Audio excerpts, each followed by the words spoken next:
બોટાદમાં ભગવાનપરા વિસ્તાર પાસે યુવકની કરપીણ હત્યાનો બનાવ બનતા ચકચાર મચી જવા પામી છે।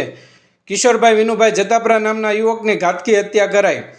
કોઈ શખ્સે છરીના ઉપરા છાપરી ઘા ઝીકી યુવકની હત્યા કરવામાં આવી। હત્યા થવા અંગે યુવકના બહેનનું નિવેદન। યુવકના સસુર પક્ષ દ્વારા હત્યા કરાઈ હોવાનો આક્ષેપ કરાયો હતો।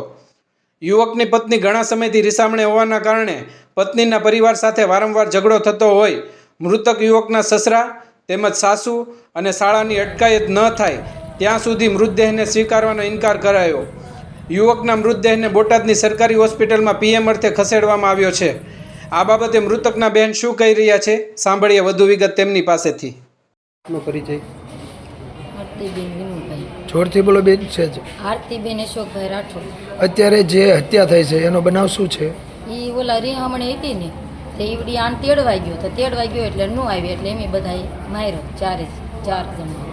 કોણ કોણ છે વ્યક્તિ? એ હાદુ છે, પછી ધર્મેશ છે, ખુશી છે અને ઉર્વશી છે। એ ચારેય મારા ભાઈને મારી નાખ્યું અહીંયા કણે। તમારા ભાઈના સગા જે ચારેય છે એ શું થાય એમને? એના સાસુ સસરા એની વહુ અને એનો હાળો। હાલ આ ઘટનાને આપ બીજું કંઈ કહેવા માંગશો ન્યાય બાબત? હા, જ્યાં સુધીની નો અહીંથી ચારેને પકડે ત્યાં સુધી હું અહીંથી લેવાનું નથી, ત્યાં સુધી નાયના શું ડેડ બોડી ત્યાં સુધી સ્વીકારવામાં નહીં આવે ત્યાં સુધી હું લેવાની જ નથી। જ્યાં સુધીની ચારેને હાજર કરે ને પછી હું અહીંથી લઈ જઈશ ત્યાં સુધી હું લઈશ નહીં। બહેન કેટલા સમયથી રીહામણે હતા તમારા ભાભી? એ 15-20 દીથી છે।